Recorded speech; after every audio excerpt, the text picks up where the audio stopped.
What's up, everybody? Good evening. How y'all doing? I just wanted to get on here.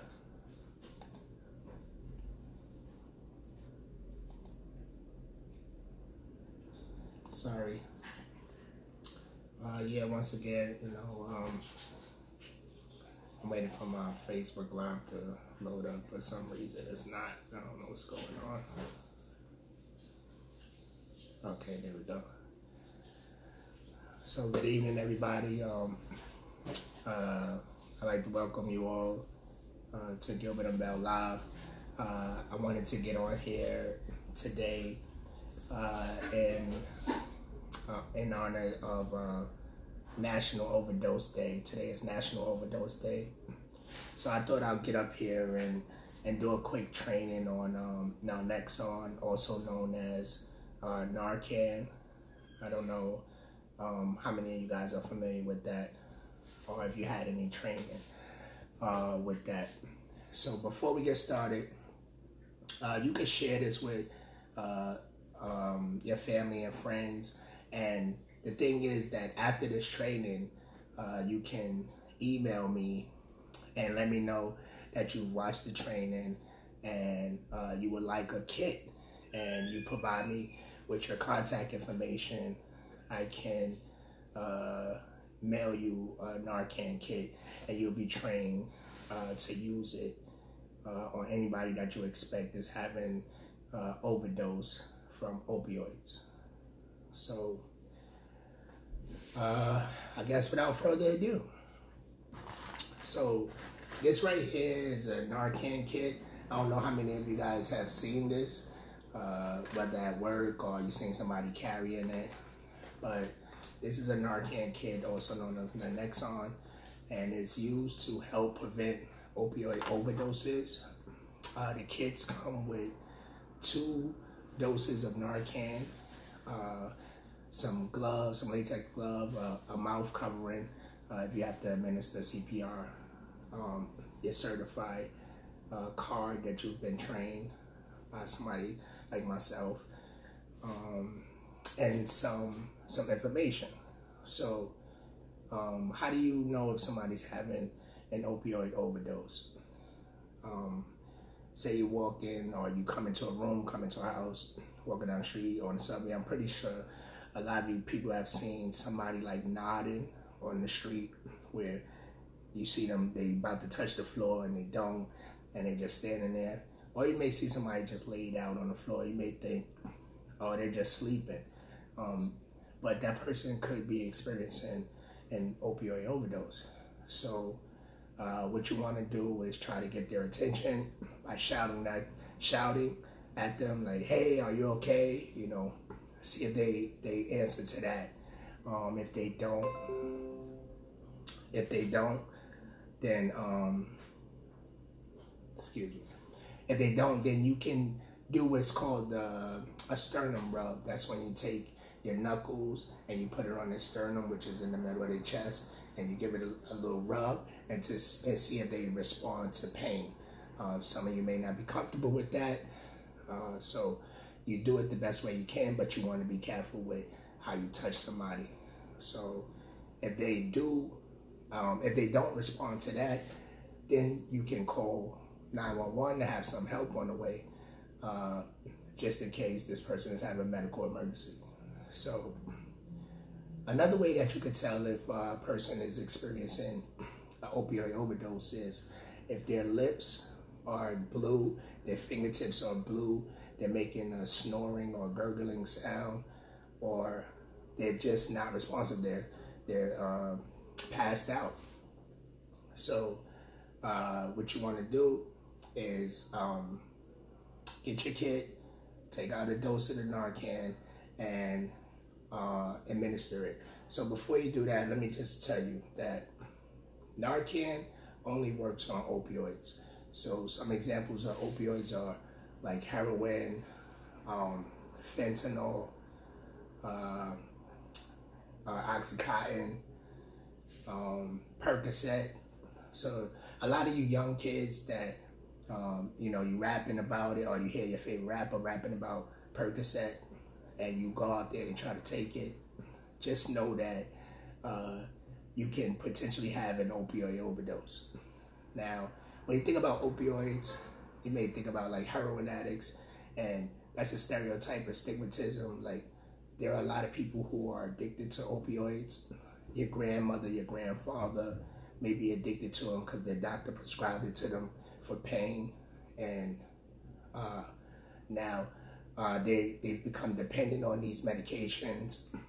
Your younger brother, sister, nephew may be dependent on them, one, because culture is pushing it, and two, they may play sports and they get injured, and the doctor prescribes them the medication, and you know, once the prescription is done, they may have developed a tolerance for this, an addiction for this, and the prescription is no more, so they have to find some other way to feed that addiction, that feeling, and that usually leads to heroin.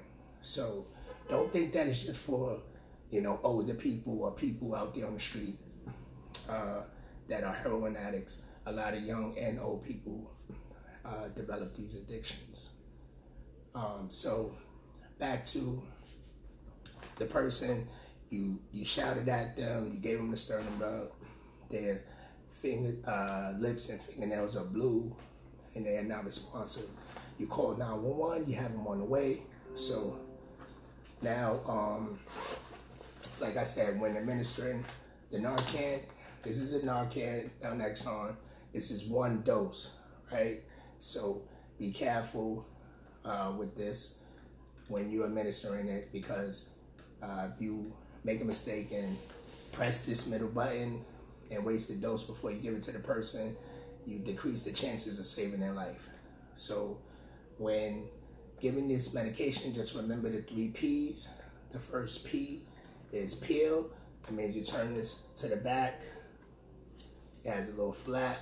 You peel back. You peel it back. And you take out.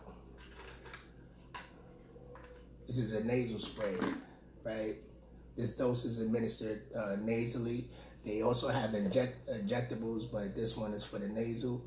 And like I said, when you're going to administer it, just be careful. When you hold it, you try to hold it by one of these ends and not the middle, because once you press it, that's one dose that's gone.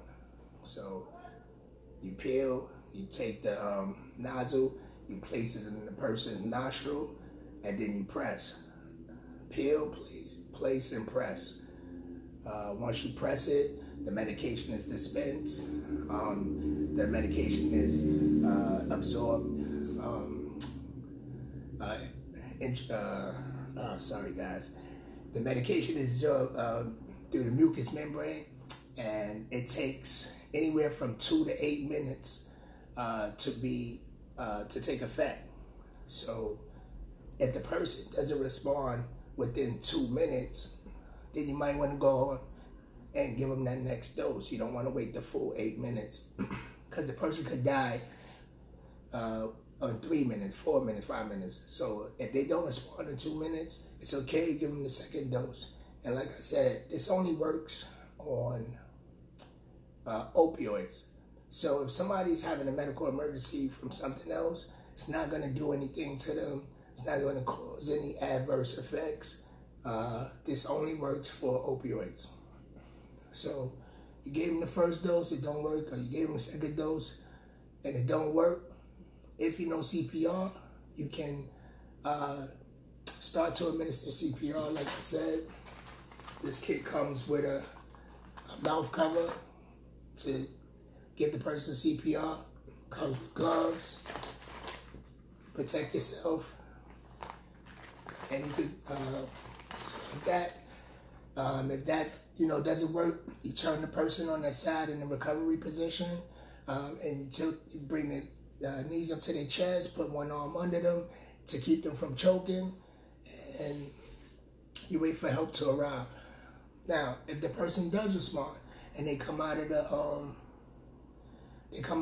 overdose, you may want to expect that they may be angry, they may be mad, because you just messed up their high. They just spent money on the drugs and he just blew it for them. But they're alive. They may be confused.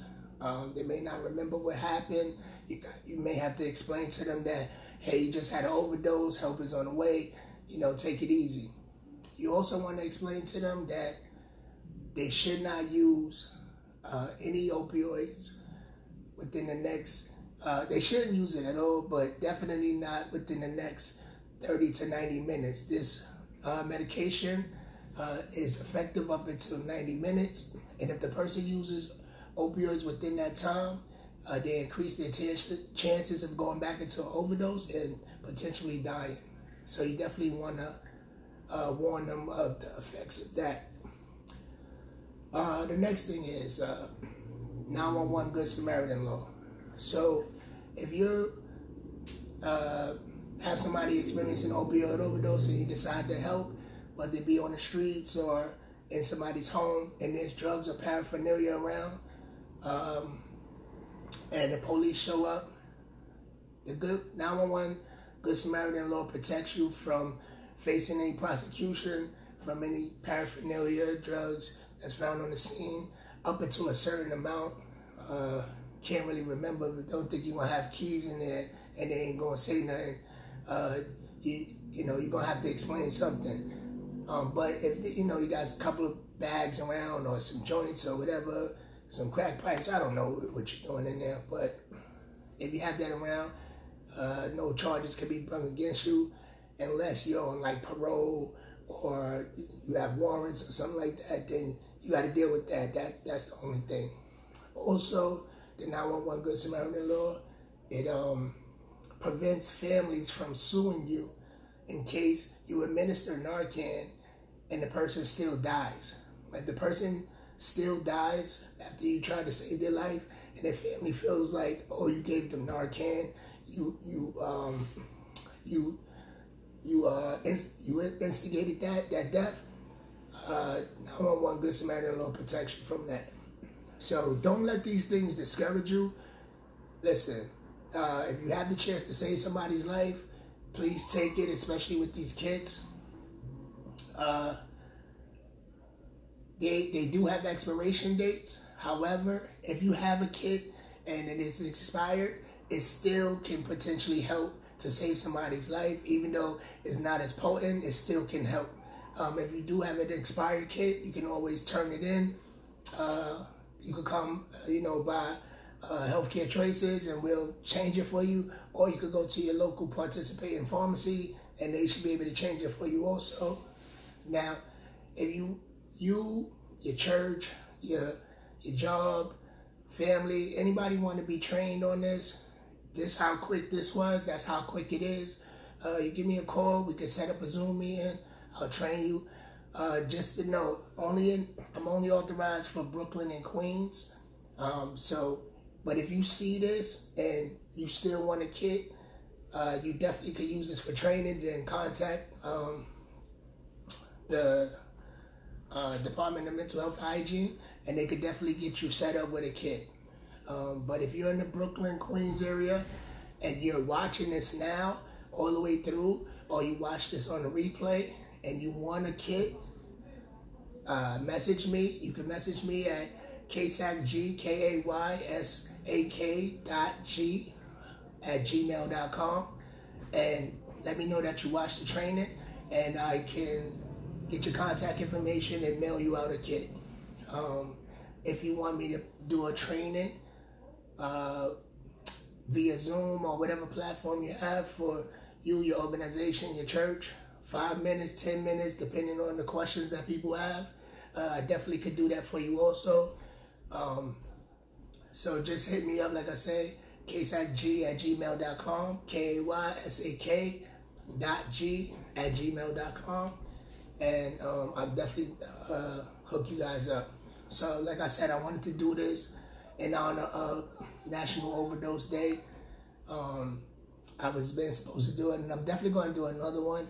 So if you're here and you're enjoying, thank you so much for watching.